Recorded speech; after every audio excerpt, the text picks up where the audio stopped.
Hello, everybody. Happy Sunday to you all. So, how are you doing today? Today, I just want to tell us about my experience today during church service. So, I went to the Igbo church. I love to go to that Igbo Catholic church, St. Eugene, and I was there today for usually the masses start by 12 o'clock, 12 p.m., 12 noon, right? So we were at the mat, and I have this little young man. I'll call him a young man, little boy sitting with his parents, the mom and the dad. And then during the sermon, he started crying. As the priest was preaching, he started crying. So, and I started like, I used I know it was hot. It's been so hot recently. The temperature increased, and we've been having this heat warning, warning from here and there that people should be careful with the heat because it's really very warm out here. Honestly, it doesn't look like LA right now. It doesn't look like Los Angeles right now. We used to have the best of weather, but it's so hot for a few days right now. So, like I was saying, we were in the church, and the little boy started showing signs of like discomfort. He was uncomfortable. He needed to do something, and started crying. He's little old. I don't know what's is going on with him. And then the mom brought out um, candy and gave to him. So he took the candy. He sat down and started, enjoying his candy. And he kept quiet. He loved the candy. He was just enjoying himself with the candy. And then the father brought out his phone. Ndị nna papa, eh? Ndị nna papa, ide julo ide. Mm? So mama ewetena candy. Let me speak my dialect because this will happen in the Igbo Catholic Church today. So mama ewetena candy. Mm? Nye ya ọ dị relaxed na-arachara onwe candy ya o. We said the young shall grow, right? And we are helping in the process of them growing. So what Akirina Aracharonwe candy, he was just enjoying his candy that the mom gave to him. And then the father brought out his phone, Ekwenti. Mm? His phone, he brought it out from his pockets and now searched his phone and pull and turn on the cartoon for his son to start watching cartoon inside the church. I don't know if that is something I really want people to, express. Yeah, I'm just reporting what I saw, and I really want to hear from Ndina out there or our fathers out there. So my question would be, is it okay or was it okay for the dad of that young man, the little boy? He should be like 6 or 7 year old. Okay, so was it proper for his father to give him phone inside the church, just like the service was going on and the priest was preaching? The priest was preaching the sermon of the day, and his daddy gave him phone, turned into the cartoon for him, and he started watching the cartoon inside the church. And I was so uncomfortable. I was like, wait a minute. I said, I need to mind my business, but in our own Igbo cultural heritage, raising children is everybody's business, right? So, we usually, that's how we learn. I love my people. Raising children is everybody's business. It doesn't matter whether the child is your child or not. Once you see anything that is not working well, we usually try to correct. Okay. So I was being very nice. I was trying to play the big auntie, the nice big auntie to the little boy. And I said, hey, young man, because he looked at me and he waved at me. He smiled and waved at me, enjoying his candy. And I waved back at him. I said, okay, maybe this is a way to start up a conversation. And I talked closely to his ears. I said, put your phone away. Stop watching cartoon in the church. Jesus will not be happy about it. And he looked at me and he said, eh? I said, yes, yes, put your phone away. Stop watching cartoon in the church. Jesus won't like that. And he looked at me again. He said, now my daddy gave me this cartoon. I don't know it's you and your Jesus they talk. Eh? Now my daddy gave me this cartoon. So I'm gonna watch my cartoon. I'm not interested whether Jesus like it or not. I don't know, but my daddy gave me this cartoon and he went back watching his cartoon and I just smiled to myself. you know so what am I saying? I'm just saying that we should be very intentional. Like when we are in the church, let us try to make sure that we allow our children to go through that moment with God. It's a whole lot of work to dress a child and bring that child to church. But when you have done that assignment as a good mother, as a good father, we know our children, they always want to be on the phone. They want to praise cartoon, this, that, but don't let them do it inside the church because it's not going to help. Because that child will not be able to understand anything that happened in the church that day. He is just watching. This child is not going to understand anything in the church today. He was just watching his cartoon and, flipping the phone up and down. So I just felt I should share this because I was like, wait a minute.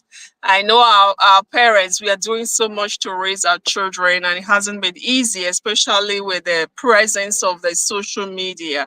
So please let us do our possible best to make sure that when we are in the church, we have to be in the church with our parents. When we're in the church with our children, we have to make sure they are concentrating. Today we got a report that where we have the playground, they found bottles inside the playground. So maybe somebody broke bottles. Parents, we have to guide our children. Least they hurt themselves or get injured by others. And also guide them spiritually so that we bring them closer to God. Okay. Now the little young man was looking at me like, did you say Jesus would like it? And I was wondering what his mind was telling him at that point, but I know he understood what I said to him, but he didn't feel he should trust a stranger or listen to a stranger when the both parents are there and they've given him the phone to play with. So let us guide our children, all right? So a shout out to all parents, especially those that bring their kids to church. It's a good thing you're doing, but when you bring them to church, make sure they are following up with what's going on inside our church premises, what sermon is going on. Just ask them today, what did the priest say today? Make them part of what's going on because they are the future leaders. They are tomorrow heroes. Let's prepare them today. All right, so thank you very much. I wanted to look at anger management. We know the period we are right now. Everybody's angry because people are hungry. They said an angry man is a hungry man. I mean, a hungry man is an angry man, right? A hungry man is an angry man. And ndị be anyị, ndị Igbo si na agbara ọnụ gbara ọtọ. Ị mara na ihe a na-agba agba agwụ na. So gịnị ka ị ga-agwakwa na onye gba ọnụ gbara ọtọ? Ọ ga-ege gị ntị maka na you need to eat first before the body functions.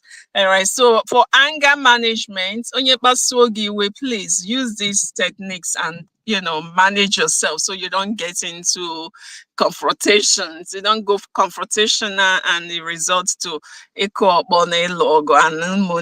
because so much anger right now in the system. So number one, anger management. Number one thing is identify your triggers. Okay, and a lot of things now but triggers. I'll go up with number one trigger right now in Nigeria. People are hungry, and that is our number one trigger right now in Nigeria. So, and we have a lot of people, a lot of other people that are triggers to us. Our children can become a trigger because otu ha seri before, ozi otu seri ugba. You know, oh, after ejube him, I need some more na ihe. We have a lot of I need some more people. Your husband can be your trigger. Ofa ato tota. Ofa ato ego le nyere gi. Ofa ato to si ato. Oga alota na ihe dị too expensive. So, because in that trigger, once you identify your triggers, know how to manage them. All right. So, identify your triggers, the cause of your anger, identify them and let it go. So, you don't say nothing to anybody, nothing annoying to anybody. That may help you. Put some water in your mouth, hold it, don't swallow the water. Just hold it and keep saying, God, help me to be patient. God, help me not to say anything wrong.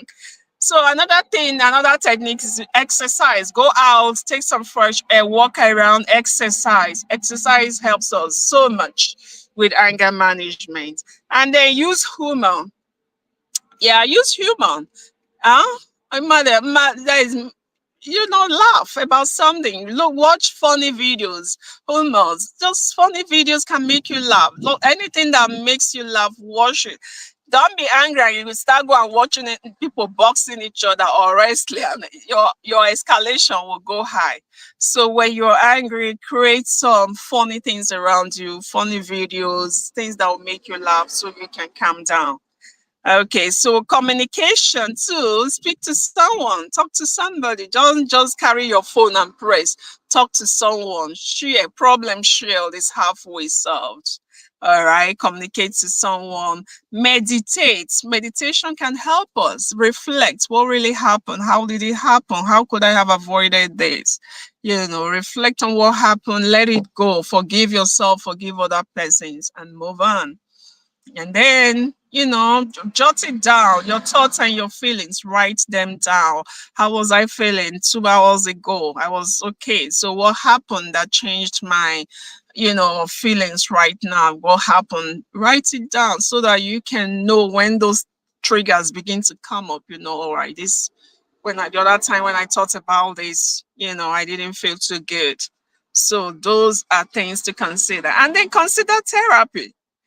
Consider therapy if it gets to the extreme, because sometimes we are sick, we have a headache, we need paracetamol, we need some painkillers, we just take it, boom, boom, boom. But people don't think about their mental health, that when you have issues with your mental health, you need to seek help. It's not out of place to seek help, my dear. Seek help. Timely help will help you to get you back to your base.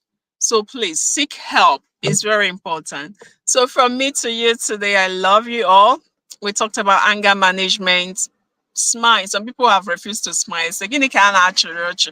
Obiọma adịkwanụ. Gini ka na enwekwara na obiọma this time. Ihe siri ike. It happened. Remember, our forefathers fought the Civil War, and they had to heal through the process of the Civil War. America fought too. A lot of countries, they've been in one war or the other, but they all healed and things came back to normalcy, to normal again, and people started living a normal life again. People healed from their many wounds and moved on. So don't think it's gonna keep getting bad to worse, from worse to worse, and no. Things will always change. There's always room for change, improvement. Nature heals itself, so you heal your own self. I'll go on now. Let us manage. Look for how to curb the excesses, manage the hunger. Okay, boogie. I go when that's what our people say. That you're hungry and your food is coming from somewhere. You're not gonna die from that hunger. You just be patient and work it out. Even you have for if you've eaten and you're not satisfied, it's just like I've not eaten. Drink more water. Just manage. Oh God, and politicians help us now. You guys should help us. So hunger is a disease of its own. People are hungry and that's why they are angry. There's so much anger in the system right now. So politicians help us. And as you do, God bless you all. Bye. I love you. Bye for now.